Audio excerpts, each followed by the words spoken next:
Hello friends, आज हम लोग डिस्कस करने वाले हैं हुंस rule of maximum multiplicity and stability of half field and full field orbitals.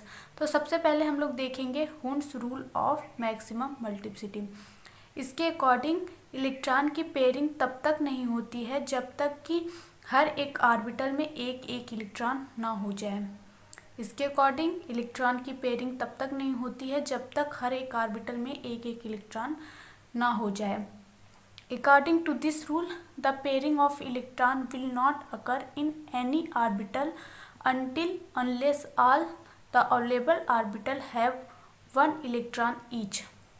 I hope ये आपको समझ में आ गया होगा। अब इसको हम एग्जाम्पल से समझ लेते हैं। मान लीजिए कि p ऑर्बिटल में 3 इलेक्ट्रॉन हैं, उसकी फिलिंग हम लोग कैसे करेंगे। p ऑर्बिटल में अगर 3 इलेक्ट्रॉन हैं तो ये वाला देखते हैं पहले। यहाँ पे देखिए पहले इस रूल के अकॉर्डिंग कि हर एक ऑर्बिटल में क्या होगा, एक इलेक्ट्रॉन होना चाहिए। लेकिन यहाँ पे देखिए एक इलेक्ट्रॉन तो नहीं है, ये जो है वो एम्प्टी है, लेकिन इसमें क्या हो गया, डबलिंग हो गया है। तो ये क्या है, रॉन्ग अरेंजमेंट है। ये रॉन्ग अरेंजमेंट है। जब तक कि हर एक ऑर्बिटल में एक इलेक्ट्रॉन नहीं हो जाएंगे तब तक पेयरिंग स्टार्ट नहीं होगी। और ये वाला देखेंगे, यहाँ पे देखिए हर एक ऑर्बिटल में एक एक इलेक्ट्रॉन है, ये जो है वो करेक्ट अरेंजमेंट है। अब सेकंड देखते हैं इसका एग्जांपल।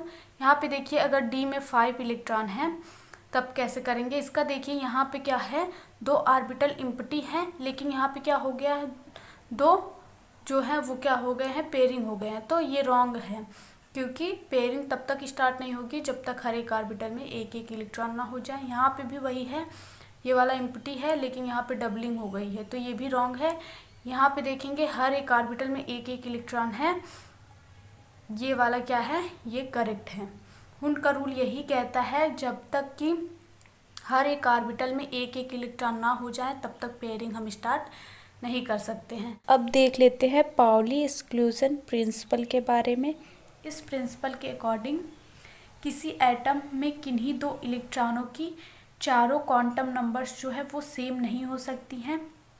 यदि 3 क्वांटम नंबर्स जो हैं वो सेम है तो चौथी जो क्वांटम नंबर है वो निश्चित रूप से डिफरेंट होगी। फिर से सुन लीजिए, इस प्रिंसिपल के अकॉर्डिंग किसी एटम में किन्हीं 2 इलेक्ट्रॉनों की चारों क्वांटम नंबर्स जो हैं वो सेम नहीं हो सकती हैं। यदि 3 क्वांटम नंबर्स जो हैं वो सेम होगी तो चौथी जो है वो निश्चित रूप से डिफरेंट होगी। According to this principle, no 2 electrons in the same atoms can have all the 4 quantum numbers identical. इस प्रिंसिपल के अकॉर्डिंग किन्हीं 2 इलेक्ट्रॉन की चारों क्वांटम नंबर्स जो हैं वो सेम नहीं हो सकती हैं। That is, in an atom 2 electron can have 3 quantum numbers identical and the 4 quantum number must be different. यदि 3 क्वांटम नंबर सेम है तो चौथी निश्चित रूप से डिफरेंट होगी। अब सेकेंड स्टेटमेंट देखेंगे, ये तो फर्स्ट हो गया। अब सेकेंड देखेंगे, each orbital have maximum 2 electrons with opposite spin. Every orbital, सभी ऑर्बिटल में 2 इलेक्ट्रॉन होंगे और दोनों की स्पिन जो है वो डिफरेंट होगी। एक क्लॉकवाइज होगा तो दूसरा एंटी क्लॉकवाइज होगा। अब देखेंगे इसका एग्जाम्पल, इसकी चारों क्वांटम नंबर्स निकाल के देखेंगे 2 इलेक्ट्रॉन्स का, देखेंगे कि डिफरेंट आता है कि सेम आता है। देख एग्जाम्पल से पाउली एक्सक्लूजन प्रिंसिपल के ये जो फर्स्ट स्टेटमेंट है उसको समझेंगे।